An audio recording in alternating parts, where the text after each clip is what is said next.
The Buddha and his meditation. What do you need to believe in order to meditate?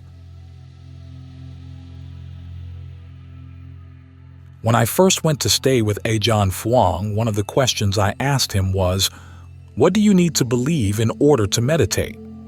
He answered that there was only one thing, the principle of kamma. Now, when we hear the word kamma, we usually think kamma-and-rebirth, but he meant specifically the principle of action, that what you do shapes your experience. If you're convinced of this, you can do the meditation because, after all, the meditation is a doing. You're not just sitting here, biding your time, waiting for the accident of awakening to happen. Even in very still states of meditation, there's an activity going on. Even the act of being the knowing is still a doing. It's a fabrication, a sankhara. In one of the suttas, the Buddha says that all the different khandhas, all the different aggregates that make up experience as a whole, have to get shaped into aggregates by the process of fabrication. In other words, there's a potential for a form, a potential for a feeling, potential for perception, fabrication, consciousness, and the act of fabricating is what turns these potentials into actual aggregates. It sounds abstract, but it's a very important lesson for the meditation, even from the very beginning. You sit here in the body, and of course, that's a fabrication right there, the idea that you're sitting in the body. But given all the many different things you could focus on right now, there's the possibility of choice. This possibility of choice is where kamma comes in. You can choose any of the sensations that are coming into your awareness. It's as if there were a buzz in all the different parts of the body. There's a potential for pain here, a potential for pleasure over there. All these different sensations are presenting themselves to you for you to do something about them, and you have the choice as to which ones you'll notice. Doctors have done studies showing that pain isn't just a physical phenomenon. It isn't totally a given. There are so many different messages coming into your brain right now that you can't possibly process them all, so you choose to focus on just some of them. And the mind has a tendency to focus on pain because it's usually a warning signal. But we don't have to focus there. In other words, there can be a slight discomfort in a part of the body, and you can focus on it and make it more and more intense, more and more of an issue. That's one thing you can do right now, but even if you may not realize it, you have the choice of whether or not to do that. You can choose not to make it more intense. You can choose even to ignore it entirely. Many times we have habitual ways of relating to sensations, and they're so habitual and so consistent that we think there's no choice at all. This is the way things have to be, we think, but they don't. That's the other implication of the principle of kamma. You can change your actions. If some parts of experience are dependent on choice and fabrication, you can choose to change. You see this really clearly when you focus on the breath. The breath is always there in the body, and if you look carefully, you'll discover that it has many levels. It's like looking up in the sky. Sometimes you feel a breeze coming from the south, but you look up in the sky and see a layer of clouds moving east and another higher layer of clouds moving west. There are lots of different layers of wind in the atmosphere, and in the same way, there are lots of different layers of breath in the body. You can choose which ones to focus on. It's like having a radio receiver. You can choose to tune in to different stations. The radio waves from all the nearby radio stations, all the different frequencies are all in the air around us. There are radio waves from Los Angeles, radio waves from San Diego, even shortwave radio waves from who knows where, all over the place. They're going through this room right now. They're going through your body right now. And when you turn on the radio, you choose which frequency you want to focus on, which one you want to listen to. The same with the body. You sort out, of all the possible sensations, just one type of sensation to focus on, the breathness of the breath. Wherever you feel the sensation of the in and out breath most clearly, you focus right there. Now, some of us have a radio we haven't taken very good care of, and as soon as we tune it in to one station, it slips over to another. So you've got to keep tuning it back. But the problem isn't just the tuning. It's what you do with the sensation once you've tuned into it. Again, you can focus on the breath in a way that makes it painful, or you can focus on it in a way that makes it comfortable. You're not faced just with the givenness of the breath. What you do with it can make it more or less painful, more or less comfortable. To continue the analogy, it's like having a volume control on the radio. You can turn it way up loud so that it hurts your ears, or you can turn it way down soft so that you can hardly hear it at all. But as you get more skillful with your volume control, you get a sense of what's just right so that you can adjust the level and the pressure of your focus for maximum enjoyment. As you get tuned in more and more precisely, you discover there are other subtleties as well. Again, like the radio, when you really get tuned very precisely onto the frequency, the static goes away and you can hear subtleties in the signal that you couldn't hear before. You can play with them, turn up the treble, turn up the bass, whatever you want. So even though the radio signal is a given, you can do a lot with it. That's the element of kamma in your meditation right now. It's what you're doing with the breath. You can learn how to be more skillful in how you relate to it, so that you can sense not only the very obvious breath of the air coming in and out of the lungs, but also the sensations that go through the whole body as you breathe in, as you breathe out, the patterns of movement in the body that actually bring the air into the lungs and let it go out.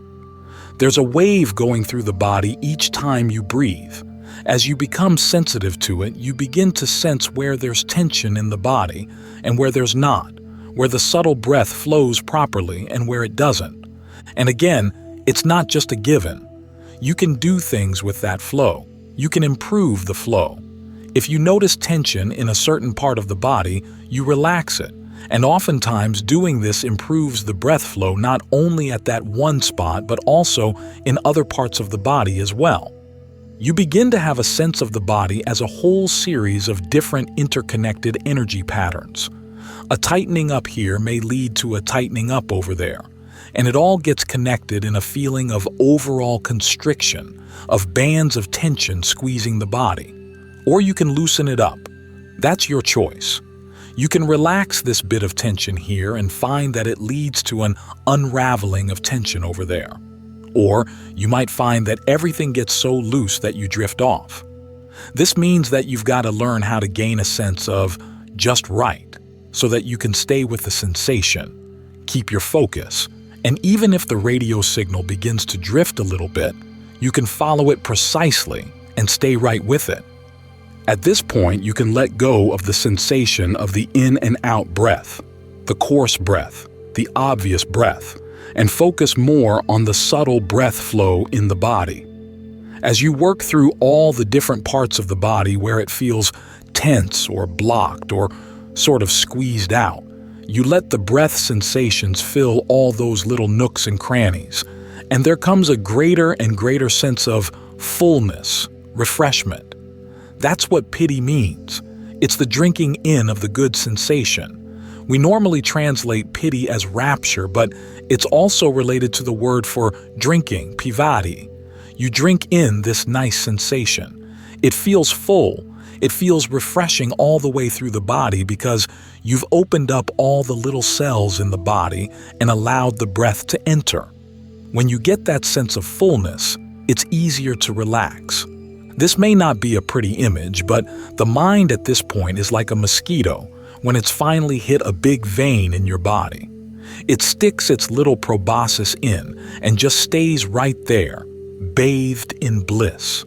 Its wings go weak, its feet go weak, and no matter how much you try to brush it away, it just doesn't want to go. It's just drinking in what it wants. The same with the mind. As soon as that refreshing breath sensation begins to fill up in the body, you let go of everything else. No matter what other disturbances come, you're not the least bit interested because you've got something really satisfying. You could almost say that it's a sensation to die for. You let down your guard, let go of everything else, because this sensation is so totally absorbing. You've opened up every part of the body, every part of your awareness for this sensation to come in. As you stay there and the mind grows more and more still, you become aware of a deeper sensation of absolute fullness with no sense of flowing back and forth, a real stillness in the body. There's a slight sense of air exchange on the very surface of the body, the surface of your awareness, but deep down inside there's a great stillness. There's no longer the sense of drinking in because you're absolutely full. Ajaan Lee uses the image of an ice cube. There's a vapor coming off the cube, a very vaporous movement around the edge of your awareness, but everything else is solid and still. And then finally, even that vapor stops, and the solidity fills your whole awareness. It's accompanied by a sense of brightness, even though you may not sense this brightness as a light. It's a peculiar quality, a physical sensation, a feeling tone of brightness, clarity, filling the whole body, and you're just sitting there in the middle of it. There's no need to rush through these stages, no need to go jumping through hoops. In fact, it's best if you not try to rush. Just find one sensation you can tune into. Stay right there and it will develop on its own, simply because of the consistency of your focus. When you finally reach that sense of solid stillness and stay there, you begin to realize that you can choose to give a shape to it or not. You can focus on the sensations that give you a sense of the shape of the body, or you can choose to ignore them. This is where you really see the principle of kamma coming into play in the meditation. It's almost as if the various sensations of the body have turned into a mist. There are these little breath droplets just shimmering there, and you sense the space in between them. The whole body is filled with this space, which also extends outside the body in every direction. Instead of focusing on the little droplets, you can focus on the space. This gives you a really clear lesson in how much choice you have in how you experience the present moment. Just the simple sensation of having a body here comes from subconscious, shape-giving choices you've made.